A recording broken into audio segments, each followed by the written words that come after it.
All right. Tonight's class is, I hope, the first half of a two-part class. Although I don't know exactly how long it will take. I suppose it's possible it'll go much faster than I anticipate, and we'll do the whole thing tonight. Well, we'll see what happens. But if you looked at the sources, you saw that they're about twice as long as usual. So I'm not actually planning to either talk very fast or keep you here all night. And I was planning to do the first half tonight and the second half tomorrow night. I'm going to share my screen to put the sources on the screen. There we go. Okay, so our topic for tonight touches a little bit on some of the other things that we've talked about, but it will include some structures in the Gemara that we haven't seen until now, which are classic and important, and I think you should see them. But hopefully the fact that it connects up with some of the other information will be useful. All right, so we're starting with a Mishnah on the very beginning of Sanhedrin 2a. This is a very long Mishnah. The Mishnah actually goes on for a page and a half. And we're just going to look at the very beginning of the Mishnah because that's the only piece that connects to the Gemara that we're learning. But that's why there's a huge gap and it says 2a through 3a, is because almost all of page 2a and b is devoted to the rest of the Mishnah that we're skipping in order to look just at the beginning of the Mishnah and the Gemara connected to it. Okay, so the Tractate Sanhedrin deals with many things connected to court procedure, and it begins by listing how many judges you need on the panel for different kinds of court cases. There are at least 3 kinds of panels, 3 judges, 23 judges, and either 70 or 71 judges, depending on the position you follow. There are some positions that also include a 5-judge panel. And the panels we're going to look at tonight are all 3-judge panels, but even within that, there's some variation, as we will see, as to exactly what's required. Okay, so the Mishnah begins by saying, Dinei mamonot bishlosha. Dinei mamonot usually means laws that are about property. So I translated it, I don't know, monetary law. But the meaning of this phrase is exactly what the Gemara is going to argue about. So let's just say that it normally means property law, and then we'll come back to that in the Gemara. Gzelot v'chavalot bishlosha. Thefts and injuries, which I have translated in the singular in the English because we don't usually say thefts. We usually say theft in English as a category of behavior. And so I'm translating the relevant concept in Hebrew into the relevant concept in English, and you lose the plural in the process. Okay, so cases about stealing things and cases about people injuring each other are also tried with a panel of 3 judges. Nezek v'chetzi nezek, tashlumei kefel v'tashlumei arba v'chamisha bishlosha. And these are concepts that we saw in our case in, some of them involve mitzia and some of them involve a kama. Nezek and chetzi nezek are nezek is the damage payment that you pay for the permanent damage done to an object or another person that you damaged. And chetzi nezek is, as it sounds, half of that payment, which is what's paid by an animal that doesn't have a history of damaging things. And when we looked at the Mishnah that began Adam muad leolam, a person is always muad, the whole point of that was that people don't pay chetzi nezek. People, to begin with, are, expected to do damage. If we're going to look at people as if they were animals, we treat people as the way that we treat an animal that's already repeatedly damaged. So you're responsible to take care of you're responsible to control your own behavior in the way that you'd be responsible to control an out of control animal. So that's how nezek and chetzi nezek, they are also judged with a 3-judge panel, as we see here. Kefel is the double payment that you pay if you burglarize somebody else's home and steal their stuff, and then you get caught. You have to pay back twice the value of what you took, or give back the thing and pay for it, which in strict financial terms amounts to the same thing. Is that not gezel? So gezel and gneva are not the same thing. Right. Yeah, so let me clarify that. Gezel is theft in open sight. That would be your pickpocketing and mugging and stealing bicycles off street corners, that sort of thing, as opposed to gneva, which is burglary. That's stealing things when there are no people present, in the dark, in secret, by breaking into buildings, that sort of thing. And the penalty of paying double or paying 4 or paying 5 is only a penalty on gneva, on stealing in secret. The Midrash says that this is because somebody who steals in the open isn't afraid of either people or God, but somebody who steals in secret is afraid of people, but he's not afraid of God. And that's theologically more problematic than being afraid of nobody at all. So it's not tashlume kefil for. So a gazlan does not pay gezel. A gazlan will sometimes pay 1 1/4, but only if they are accused and they take an oath in court that they didn't steal it, and then they afterwards confess. In that case, a gazlan will pay 1 1/4, but they never pay more than that. And even that is self-imposed because it only happens if they confess. As opposed to kefel and arba v'chamisha, which only happen if you get caught and you don't confess. Okay. So these are mutually exclusive then. For the same theft of the same object by the same person on the same day, yes. Presumably the same person could commit a variety of different crimes. But for a specific crime, either it's gzela or it's gneva. It can't be both. Right.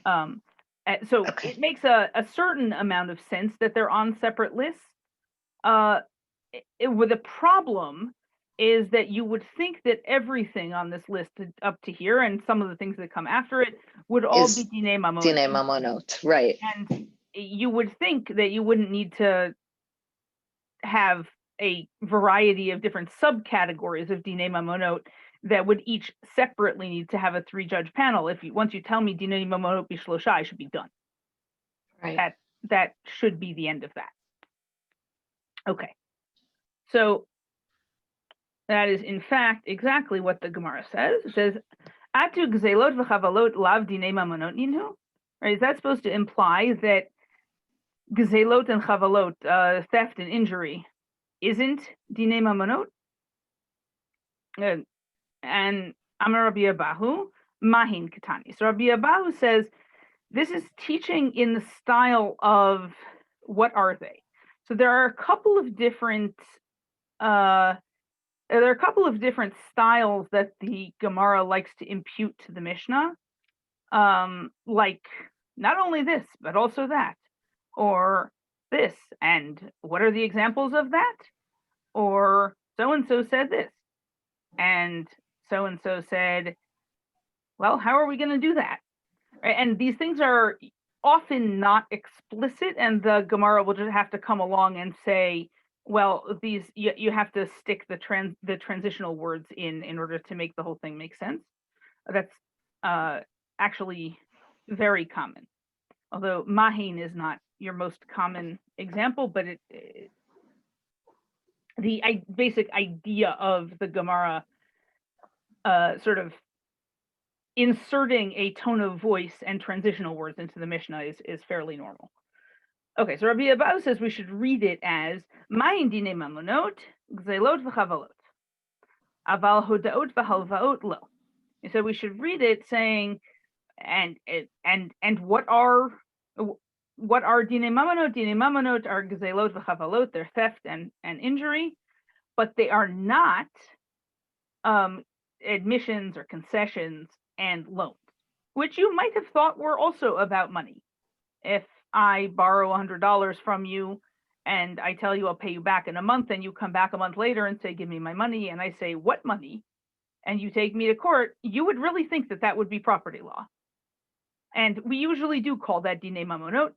Rabbi Abahu is saying that the Mishnah here is written in such a way as to tip me off that requires a different kind of court than Gezelot and Chavalot, and it's not included in what we mean by Dinei Mamonot here. So is this like klal and prat, or not really? Like the Mishnah's giving the klal, the general rule, and here are some of the specific details, but only some of the specific details. Yes, with the caveat that the Gemara is much freer in its interpretation of Mishnah than it is in its interpretation of Torah. And in the Gemara is perfectly happy saying, oh, but there are 3 sentences missing in the middle of this. Or, that word doesn't belong there, let's delete it. Or, like, so it doesn't like to say those things as a first resort, but if it gets stuck in a corner, it will. Whereas it would never do that to psukim, no matter how desperate it got. So, but as a first approximation, yeah, it's similar. Okay. But Rabbi Abahu's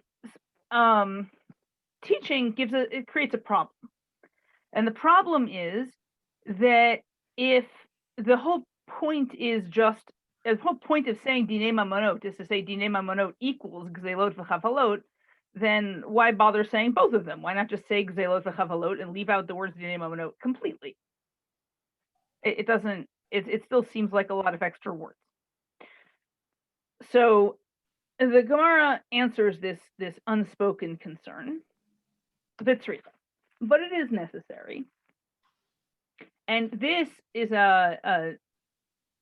this is something the Gemara likes to do when the Mishnah seems to give more cases than are necessary, and it will analyze what would have happened if the Mishnah had only had one or the other case, or if there are more than 2 on the list, then however many permutations you can create, and what conclusions might I have drawn, and how are the other items that are on the list preventing me from coming to the wrong conclusion. In order to do that, you need a very, very powerful intellectual tool called the Hava Amina. The Hava Amina is the thing that you would have thought if I hadn't told you that it's not true. It's the mistake that you would have made. And it's a very, very powerful intellectual tool. As far as I know, there isn't an English equivalent, although somebody who went to law school could probably correct me, because it sounds so useful that it feels like anybody having this kind of conversation would need it. I would think I've seen the expression, one might think that, and used in technical treatises. Okay, that sounds like the same thing. In fact, it was given as a definition once that one might think that this means that I have such a really great explanation for this that I'm going to introduce my own problem to show you what a wonderful solution I have. Okay, so this is that also happens sometimes. In this case, where what we have is somebody else's solution, and we're trying to backtrack to find out what the problem was. But it's the same. But logically, the pieces are the same. And in general, the Gemara assumes that the Mishnah is constantly trying to solve invisible problems. and is always trying to figure out what those problems are in order to fully understand the solutions. Okay, so the Gemara says, Di'i Tana Dine Mamonot. If it had only said the words Dine Mamonot, then Hava Amina Da'afilu Hodaot V'Halvaot. I would have thought that included. In fact, we certainly would have thought that that included loans and admissions, but that's a subset of loans, because Hoda'ah is when somebody admits that they owe money. Usually they don't admit they owe exactly the same amount of money or do it at the same time or whatever. And so there's still a court case over it, because if there's no court case, we don't need to impanel judges and the whole thing doesn't start to begin with. But the it's usually still in the context of a loan of some kind, or at least a debt.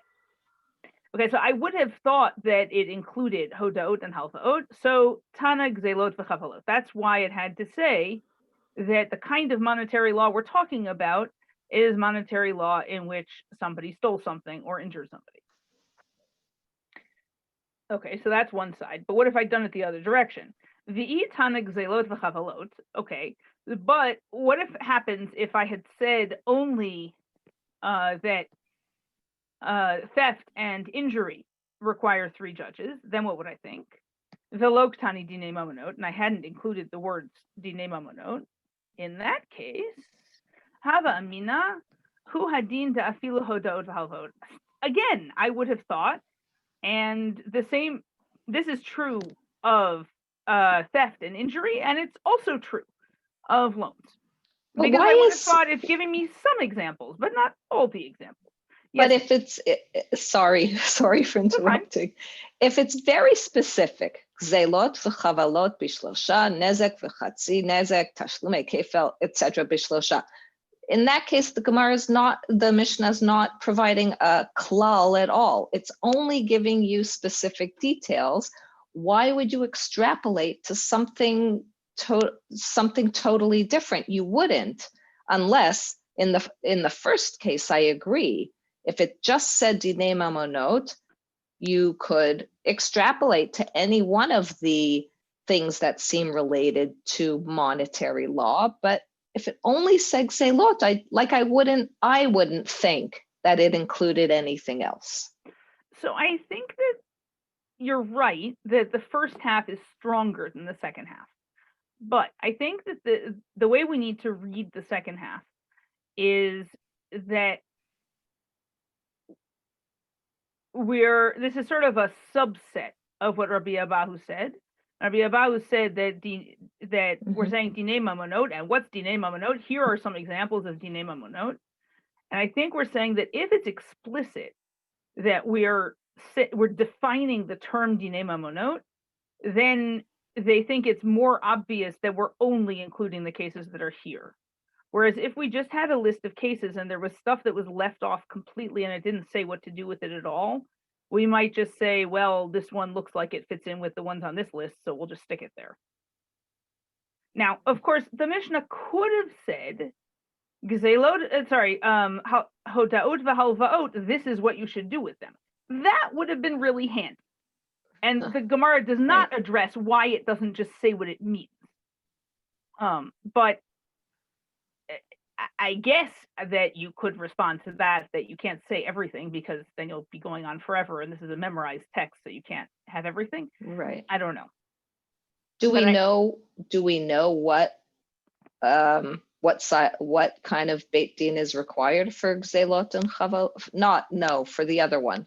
We'll get to it. The answer is going to be that it's still 3 judges, according to most people, although that will be disputed, and that it's going to be that the procedural requirements are reduced. We don't require, as expert judges, we don't require certain kinds of interrogation of witnesses. Oh, right. And right. the thing is that unlike theft or personal injury, where frankly the world would be a better place if neither one ever happened, and our ideal situation would be where there are no cases about theft and there are no cases of personal injury, simply because nobody ever took anything that didn't belong to them and nobody ever hurt anybody. That's the ideal. But in the case of loans, we actually want people to lend money. That's a huge difference in how we were trying, as we design the system, we're trying to manipulate people's expectations and people's behavior. We don't particularly care, or it doesn't bother us anyway, if somebody says, oh, well, I shouldn't punch somebody else in the nose because I'm going to end up having to spend 3 days in court. In fact, we would very much like people to go through that thought process. As opposed to somebody comes to me and says, I don't know what to do. I lost my job. My heater failed. My family's going to freeze. Can you lend me $1,000? We don't want me to think, well, if you don't pay me back, it's going to take me 3 days sitting in a courtroom to get my money back. That is not what we want me to think. We want me to think, if I lend this person the money, then society is going to help me a year from now try to recover my money, and it's going to be relatively painless, and I'm going to be able to do it. So I might as well, I'll lose the opportunity cost of having the money. I take some risk the person will go bankrupt, but I don't take the risk that society will try to stop me from having a fair process to get my money back. So we don't want, and this is going to be really important, we don't want lenders to think twice about lending. And as a result, we're going to manipulate everything about the lending process to make it smoother for the lenders. Now, that does mean that the borrower is going to sometimes get disadvantaged, other than the fact that the borrower gets to borrow money, which they wouldn't be able to do otherwise. And keeping in mind that these are interest-free loans. Right. So there's really no other incentive other than being a decent human being for lending money. Right. So we definitely don't want to stop people from doing it. So is that why the Mishnah doesn't even mention it? I don't know why the Mishnah didn't mention it. Uh-huh.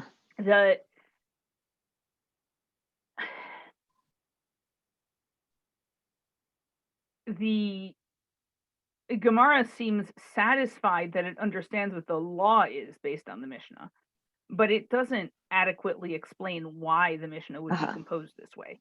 Okay. Which I don't know. Okay.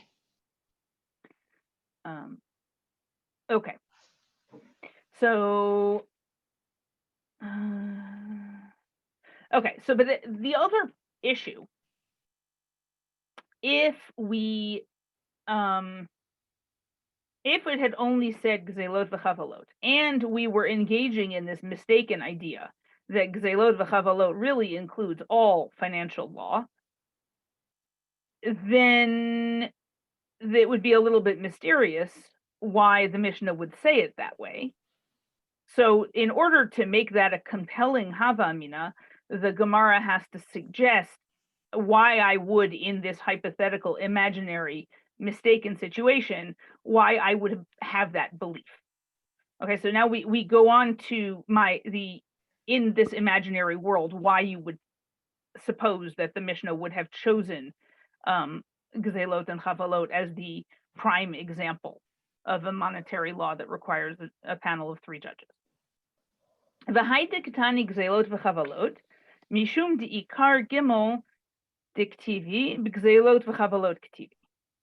And the fact that it taught gzelot and chavalot, not that it did, but that it would have in this, as I said, imaginary version of the Mishnah that doesn't exist, that would have been because the primary location in the Torah, where the Torah talks about 3, that's in the context of gzelot v'chavalot. Actually, it's just in the context of gzelot, as it makes clear in a second. Right? Gzelot dichtiv nikrav bal habayit el ha'elohim. So if we open our Shmot Kaf Bet, which we will look at tonight and look at again in more detail in a week. But we're in the middle here of Parshat Mishpatim. Shmot Kaf Bet is kind of an amalgam of lots of different money-related laws, most of them involving one person having their hands on somebody else's property for whatever reason. And this particular pasuk, Kaf Bet Zayin, is in the context of somebody watching somebody else's stuff as a shomer chinam. As we saw in Bava Metzia, there are different ways you can have someone else's stuff. This seems to be a passage talking about somebody doing someone a favor by watching their belongings. And this is a case in which somebody A gave B something to watch, C stole it from B's possession, and if it says if you find the thief, then the thief pays twice. That's pasuk vav, and pasuk zayin is im lo yimatzeh haganav. If the thief is not found, v'nikrav bal habayit el ha'elohim, then the owner of the house, which seems to mean the shomer, the person who's doing the watching, who can't return the thing because he doesn't have it because it was stolen from him, is brought close to the Elohim. Get back to that in a second. Im lo shalach yado b'mlechet re'ehu. And it would seem that this is a language of an oath that he's supposed to take. He has to swear that he did not send his hand to his fellow's stuff, which we discussed this oath briefly in Bava Metzia, that if you want to get out of paying as a shomer chinam, you have to swear both that it's not your fault that the thing got stolen or destroyed or whatever happened to it, and that you didn't use it. Because if you used it, then you're not doing a favor anymore. You got something out of the relationship, so it's a whole different situation. Okay, but in order to take this oath, he is brought close to the Elohim. Elohim in this context means judges, and it's plural. Okay, that would only get you 2 judges, but as we will see later in the Gemara, for the most part, halacha does not believe in even numbers of judges on a panel because ties are a bad thing. So the smallest plural number of judges that they're going to tolerate is 3. So this word Elohim in this pasuk and in a number of other places is the origin of the idea that judges are supposed to be on panels of 3. Okay, so that gets you gzelot. How do we know that you need 3 judges for chavalot? Chavalot, mali chaval begufo, mali chaval b'mamuno. Here's a leap of logic. If you needed 3 judges to judge a case in which somebody stole something from somebody else and took their stuff, then the Gemara says, what difference does it make whether somebody took my stuff or they took part of my body? That should be the same kind of case. That's not the strongest, tightest logic in the universe. I could certainly imagine our saying that attacking a human being is a different thing than taking their wallet. But that does seem to be the logic we're operating in here. But the totality of this midrash that they've quoted is that the source of a 3-judge panel is gzelot v'chavalot, and that would be a reason to bring it as the principal case in the Mishnah that we were going to derive all of the other cases from in our imaginary universe in which that's how the Mishnah had begun, which it didn't. But that would be why we would be okay with saying, well, okay, that's just a category into which all other financial law fits. Okay.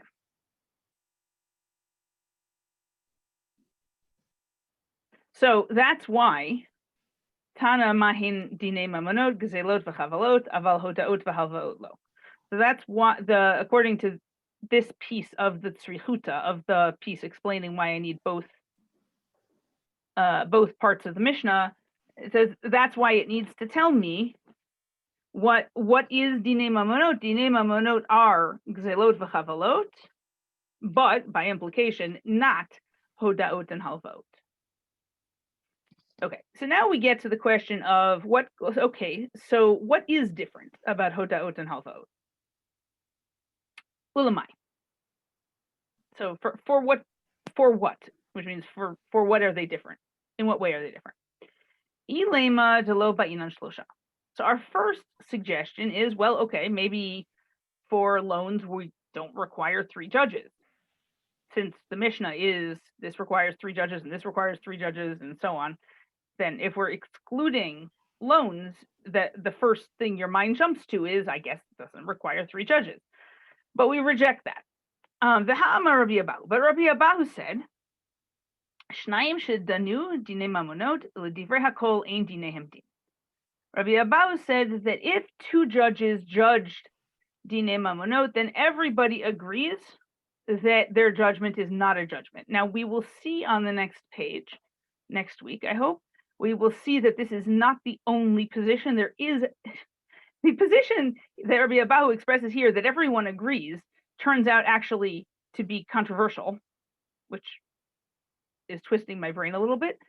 But there is a position that if two judge dine mamonot, it's a judgment, but it's a chutzpahdik thing to do, and the judges shouldn't do it. But for right now, we're going to stick with Rabbi Abahu. He's the one interpreting our Mishnah for us. And Rabbi Abahu thinks that you can never have fewer than 3 judges on a judge panel, period. So, but why couldn't it be 4 or 5 or? Well, it can't be 4 because 4 is an even number. Even number. Could it be 5? I suppose in principle you could say it's 5, except that our motivation is to make it easier to try a case for a loan than to try a case for an injury case. So I don't think we're gonna. Right. I don't think requiring more judges is on the table. So by Rabbi Abahu saying, well, it can't be 2, the implication is that it has to be 3. Pretty much, yes. Okay. Although remember that all of this, incidentally, is the law for what we might call mandatory jurisdiction, insofar as such a thing exists in halacha.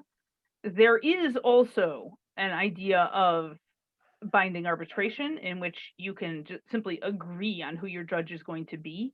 And in that case, supposing the litigants agree with each other in advance of the case, they can choose anyone they want, including people who are definitely not qualified to be judges. They're not educated. They're not adults. They're relatives of one of the litigants. They're women. Whatever disqualification you want, is you could, in theory, agree to have anybody judge a case.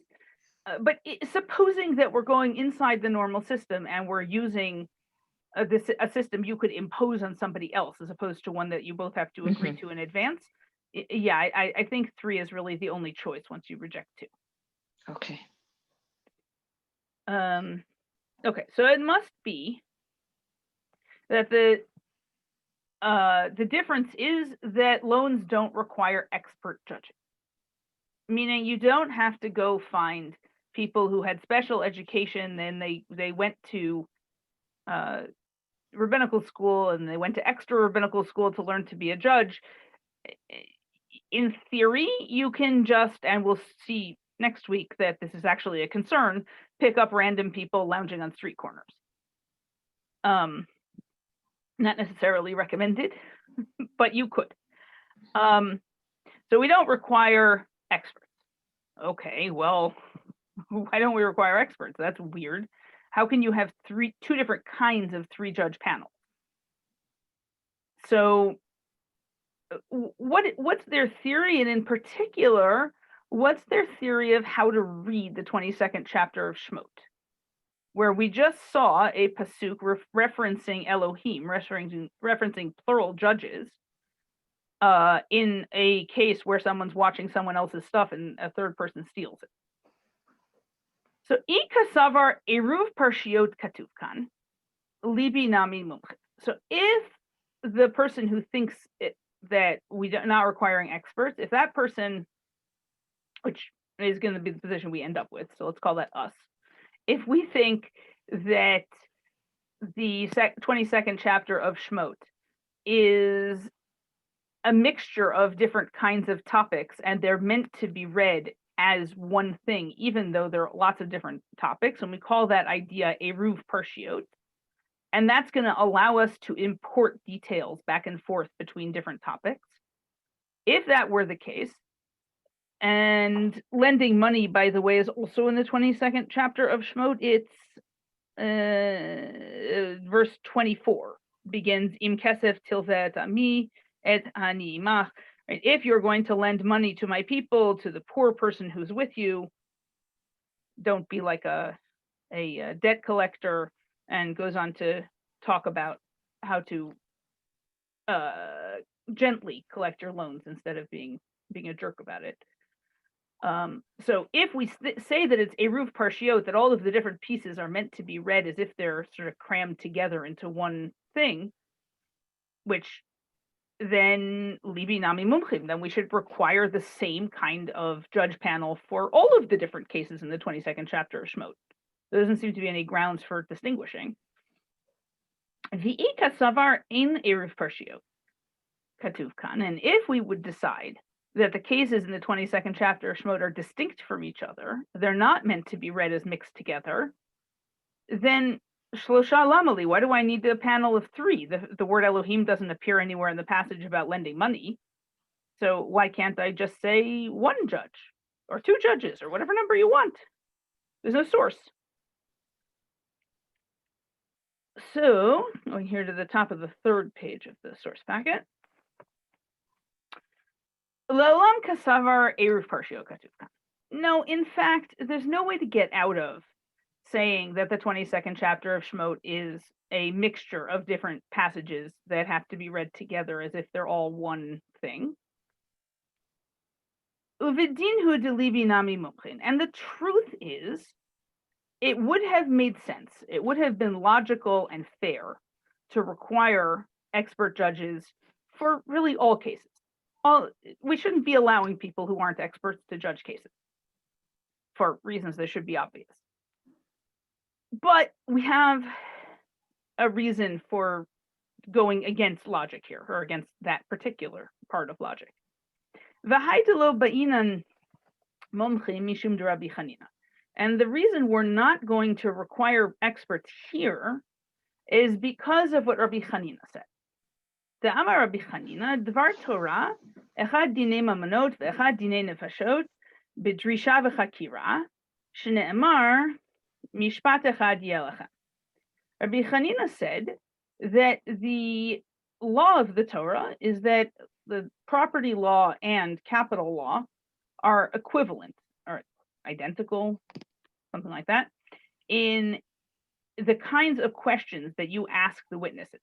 Drisha and Chakira are two categories of questions that are asked of the witnesses. I translated it inquiry and interrogation, but those are just sort of arbitrary synonyms, really. One of them is question. I hope I'm going to get this right. It's at least a coin flip. Drisha is questions that are related directly to the crime or the issue, right? On what day did you see him lend the money? In what place? At what time of day? How much money? What kinds of coins? And Chakira are questions that are not directly related to the issue, but we ask them to the two witnesses separately in order to determine if their stories are the same. Chakira would be things like, what color shirt was he wearing? Or what kind of tree was he standing under? That kind of thing. The truth is, it doesn't matter that much what the witnesses say, as long as they either say I don't know or they both say the same thing. But there's a wide enough variety of basically irrelevant questions that you could ask that it's going to be almost impossible for people to put together a false story that's the same across the board. Those kinds of questions. And the purpose of the first set of questions is to gather evidence about the situation, the financial transaction or the crime or whatever it is. And the purpose of the second set of questions is that if you have witnesses who are colluding to lie, you're more likely to catch them by asking about more details, and you interview them separately and then you compare their answers. So Rabbi Chanina says that the rules should be the same for property law and for capital crimes. Because the Torah says, Mishpat echad yelachem, you should have one law. Umatam amru dinei mamonot lo bainan drisha v'chakira. And why did they say that financial law doesn't require drisha and chakira? And here it sounds like dinei mamonot, ironically, considering our context, means only loan agreements, as opposed to 10 lines ago when we were saying that it specifically meant not loan agreements. But the world is an ironic place. Why do we not require drisha v'chakira in property law? Because How do we know? Well, because his reason is kedei shelo tin'ol delet bifnei lavin, so as not to lock the door in front of the borrowers. Right? That's rabbinic language for this was going to be a disincentive to lenders, and so we had to change it so that lenders would be willing to lend money. Because otherwise, I guess literally, the lenders will lock the door when the borrower comes to knock on the door and ask for money. So because it takes too long. If you're going to do a full-scale criminal investigation every time somebody tries to collect a loan, it'll take several days. The witnesses will be inconvenienced. The litigants will be inconvenienced. The witnesses. So now, working backwards, when the person came to my door and asked to borrow $1,000 so they could repair their furnace, now I need to go out and find witnesses to witness the loan agreement. And when I go to my next door neighbor and I say, will you witness this loan agreement? He's going to think to himself, if she ever needs me to come to court to testify about this, it's going to take 3 days. I don't have 3 days to spare. And he's going to say, you know what? No, I can't do that. And I'm not, even supposing I wanted to be a nice person, I still won't be able to find witnesses. And I may not want to spend that kind of time and energy trying to collect my money again. So in order to prevent the lenders and the witnesses not being willing to participate in loans at the beginning, we need to grease the wheels a little bit on the court procedure at the other end to make the court cases go more smoothly and to make them go more quickly.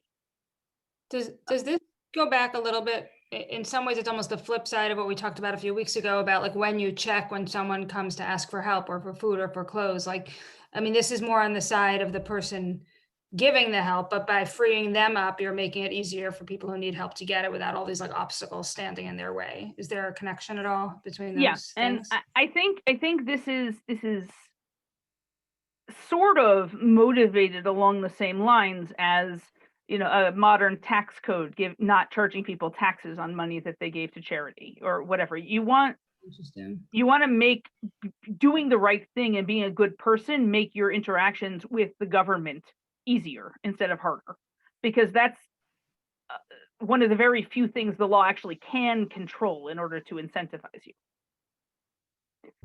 Got it. So yes, here, yeah. Sorry.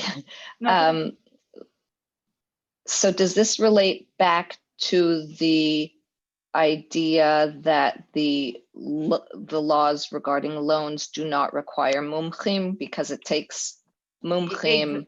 They're the ones who have to do the drisha and chakira? Maybe, or maybe it's just a parallel situation in which we are reducing the requirements in order to make it easier, because it's easier to gather a panel of 3 random regular cooperative people than it is to go find 3 mumchim who might be busy. You may not have 3 of them in your city. It's if you wanted to impanel a panel of mumchim in Sharon right now, you probably could, because we have a fairly educated populace. We have a fair number of rabbis living here, but there are layperson communities where you might have to go to the next town over, the town after that, to find your second or third mumcha. Right. And they also have more demands on their time. You might have to wait a week until they're available. Whereas if you could just show up to Shacharit and say, you sit down on this bench and judge this case, like the way we do with Hatarat Nedarim on Erev Yom Kippur. So impaneling that kind of Beit Din is relatively easy. Except that the Gemara does say, Lo ba'inan mumchim mishum de Rabbi Chanina, de Amar Rabbi Chanina. So it seems like this whole idea of not doing chakira is related to his not requiring mumchim for the loan stuff. Yes, so it might be. It might be that it's directly because, although this kind of language, we do it mishum, the thing that so and so said, doesn't always mean that it's directly because of the thing they said. Sometimes it means we do it because of the same logic that he used in the thing that he said. Aha. It can Okay. mean either one. Okay. So That explains it. Yeah. okay, so we're going to go into this in considerably more detail next week, but we're out of time. If I take whatever questions we have, and then we'll stop here and we'll continue next Monday. So I was just curious to ask, because you were talking earlier about the difference between Geneva and Gazela. It just made me think of Geneva dot, and I was just wondering, is there any like system or recourse, or I mean, you don't have judges or anything involved in judging that type of case, do you? If you have a Geneva dot case in which there's actually a monetary loss, a fraud case of some kind, then I would imagine you could sue. And it would fall under the category of one of these. My guess is it would fall under the category of Gzelot v'chavalot, because it's a result of a crime as opposed to a result of something we want people to do. But I'm guessing at this point.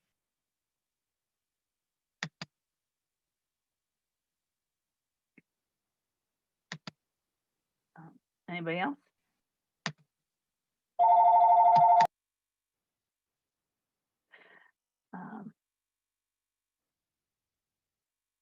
Okay. Well, thank you very much. That was fun. I will see you next Monday. And oh, before I let you go though, I didn't really, when we started, have a detailed plan for how many classes we were going to have. I think we're supposed to go ish until the end of December, but do people have a sense about what they're interested in? I will continue this for as long as you'll teach. Okay, thank you. Agreed. Okay. All right. So for the time being, we'll keep going. And I'll see you Monday night. Thank you very much. Have a good night. Great. Thank you. Thank you. Bye. Night.